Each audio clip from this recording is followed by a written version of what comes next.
તમને સાંભળી લો, સંબંધ કર્યો હોય ત્યારે બે છોકરી છોકરાનો કેવો ભાવ હોય હે ફોન નો આવ્યો હોય તો એકચ્યુઅલી તકલીફ પડે. એટલે ગામડામાં આવ્યો, ગામડામાં વાયડા ડામ બે હાલો પૂરો બોલો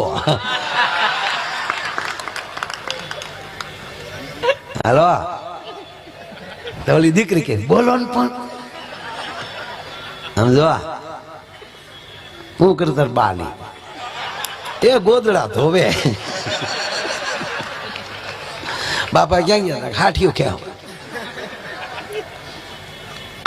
બા કેટલા દૂર? અહીંયા છે બાજુમાં જ બેઠા. તો બોલ તો ખરી કઈ. મારે હું બોલું? તમે બોલો ને છે બોલવું. પછી ભૂરો ચાલુ કરે બોલવાનું. એ પછી મારે ન કહેવાય તમને. અને સામે લેવલે એટલે ભૂરો બોલે.